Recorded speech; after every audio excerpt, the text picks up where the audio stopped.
Hey, what is up guys, and welcome back to the FCS Football channel. And today we are back with another video, and today I'm going to go through my transfer targets for Manchester United. Today's video will only cover the midfield.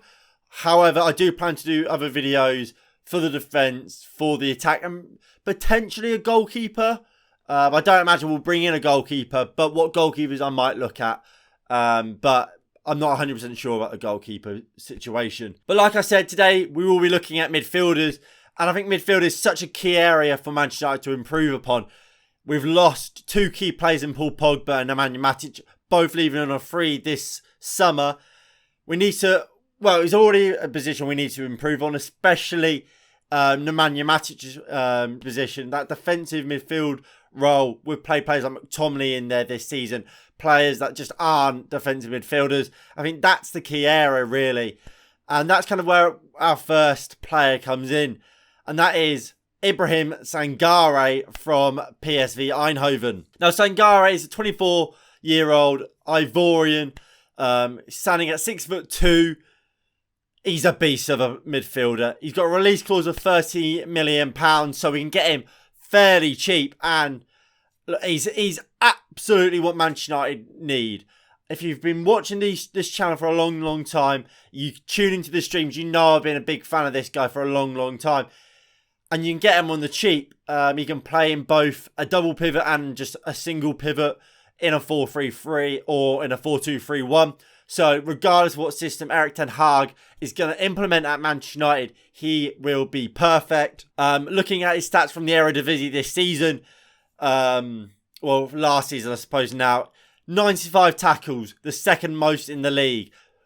He won the ball back in the final third 30 times. Again, the second most out of all midfielders. 74 interceptions, the top in the league. 214 duels won, the third most in the league out of midfielders. 1,747 passes completed, the third most in the league. So he's a player that will get on the ball. He's a high velocity passer. He completes 0.8 key passes per 90 with 2.4 long balls per game.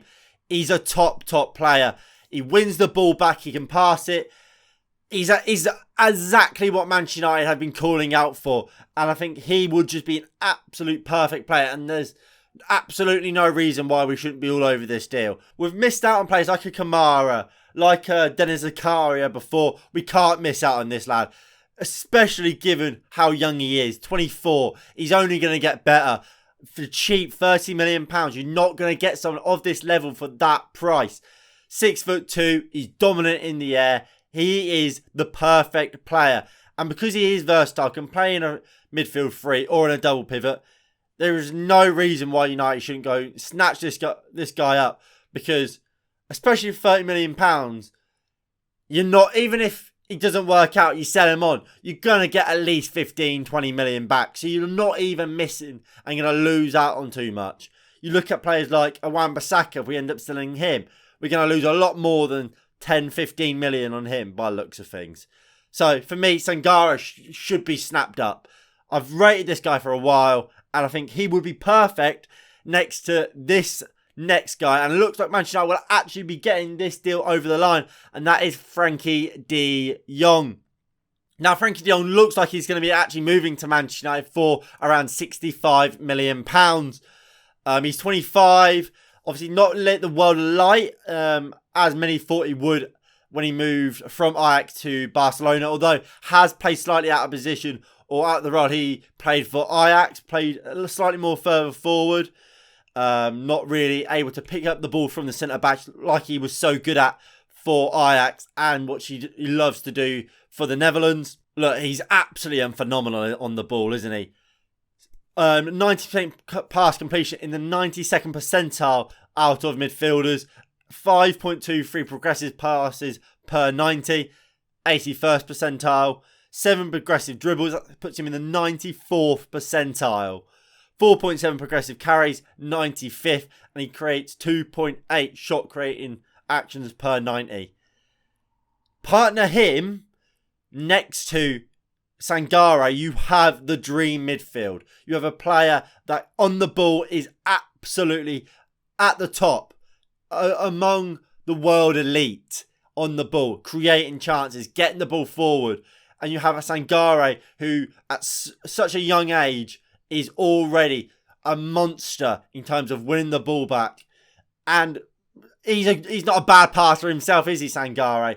Frenkie de Jong obviously can play in that box-to-box role, can play in a slightly more reserved role, like we saw him do at Ajax. And I think both of them together would just be the perfect partnership. They can both do exactly what Manchester United need of a midfield too.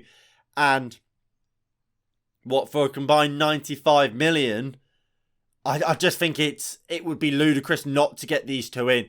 And at 25 and 24, that could be your midfield for the next 5 years. That is perfect. And it's the type of midfield Manchester United have been calling out for, and the type of midfield that Erik ten Hag needs at Manchester United, and would be the midfield I'd be going to get. I just don't see a negative with that midfield. I really, really don't. Moving on to other players, if we don't get those, or just kind of other backups, I think, look, we're losing Pogba, we're losing Matic. We not only need to replace them, but we needed other midfielders anyway. And my next target is Okun Koku. I don't know if that's how you pronounce it. He's Turkish, plays for Feyenoord. Obviously, we spoke about him during the Europa Conference League final watch-along. The 21-year-old had a breakout season in the Eredivisie this season. 7.5 ball recoveries per 90. Creates 3.5 chances per 90. Attempts 77 passes a game at an accuracy of 86%. So, very, very good player. Likes to get on the ball and dictate play. Contests 9.3 joules per 90. 7.6 of which is on the ground. And he's a player that doesn't just look to pass sideways and backwards. He does look to try and play them penetrative passes. Like I said, 3.5 chances created per game and 26 forward passes per game. He's not a McTominay who will just look to pass it sideways and backwards. He's a player that wants to get on the ball and create and really get the ball forward and start moving the team forward. And I think, look, transfer market has him valued at around £20 million. You're going to be looking to spend close to 30 to maybe 50 between that price range, I would imagine. But if you can't get a Frenkie de Jong, I don't think Okun Koku is a bad second choice. I think he is a bright spark. The reports are Arsenal might be looking at him, and if Manchester United can come take him, I would not turn my head up on that deal whatsoever. I think that would be a smart piece of business for Manchester United. Next up is Konrad Laimer. Transfer market has him valued at around £25 million. 5'9", isn't the tallest player, but 25, he's at a very good age, isn't he? He's an amazing presser of the ball. 34 pressures per game. That puts him in the 99th percentile. Fantastic presser. Just under 3 tackles per game. Puts him in the 83rd percentile. So he is a very good ball winner. And exactly what we would need next to a player like maybe a Koku or a Frenkie de Jong. Progressor of the ball, he's very good as well. 88th percentile for that. And 83rd percentile for progressive passes received. So he can progress the ball. He can win tackles. He's very much a box-to-box player, similar to what we would expect kind of from a Frenkie de Jong. I think he is a good player. The only thing that worries me about a Konrad Laimer is his height. I think when you look at a Sangare, that ball winner, he's very tall. I think if you have a Konrad Laimer and a Frenkie de Jong, or a Konrad Laimer and a Koku, that's a bit of a small midfield double pivot for me. And I would worry about that aerially. Obviously, we've got Harry Maguire, we've got Raphael Varane, who obviously are very good in the air, especially Maguire. But if the reports are that we're going to bring in Jurrien Timber, and he will play, if he does play centre-back, I think you need a bit of height in that midfield. So, which is why I perhaps wouldn't kind of target Konrad Laimer, but he is a good player regardless. Yves Bissouma is next up. £32 million is what he's valued at on transfer mark. Again, I think you're looking more at kind of a 45 to £50 million fee to bring him away from Brighton. He's 5'10", 25 years old. He's going to get better. And I think even in this Brighton team, he looks fantastic. So I wonder what he can do in a better team.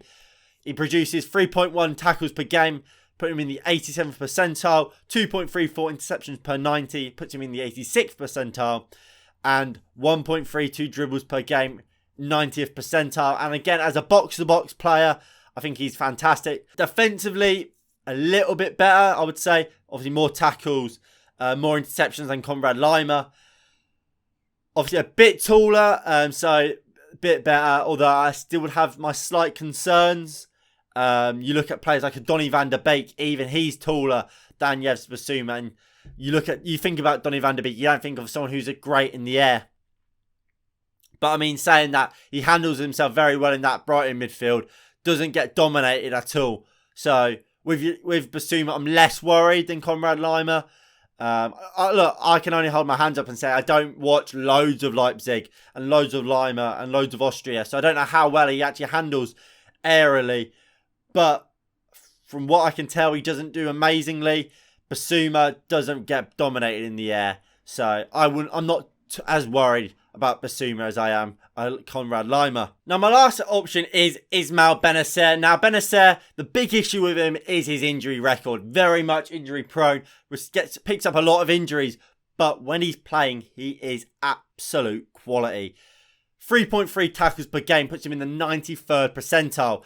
24 pressures puts him in the 88th percentile. 2.6 interceptions per 90, 94th percentile. 2 dribbles completed per game, 99th percentile. 5.8 progressive carries puts him in the 85th.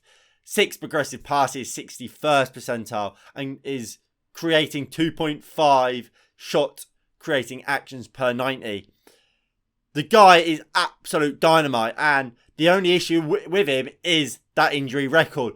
He's never really been able to kind of grab hold of a starting spot in that AC Milan team. Frank Kessie and Tonali was certainly the two dominant midfielders in AC Milan's obviously title win this year. With Kessie leaving, you'd imagine that probably brings Benacer back into the picture first team wise. However, AC Milan could be willing to ship him off due to them injury worries. And if they are trying to ship him off, if United can get him for around £30 million or maybe even less, I don't think that's a deal you kind of shrug your shoulders at, you turn your head up at. I think that would be a very good deal and a deal worth taking a risk on because, look, you look at their numbers, very, very good player. And I think this summer is about getting the right deals done.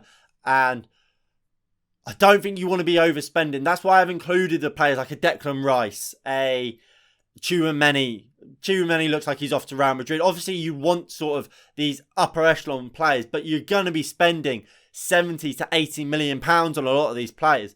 And if we're going to spend that on Frenkie de Jong already, then you're not going to be able to spend that elsewhere. You're not going to be able to spend 60 million on Frenkie de Jong and another 60 million on Declan Rice, for example. So I've tried to be kind of realistic on these sort of players and the prices we're going to get. For me, like I said, my main two targets would be Frenkie de Jong and Sangare. If I wanted to get Frenkie de Jong, I would swap de Jong for Oku. My only kind of worry with those two is that they both come in from the Eredivisie.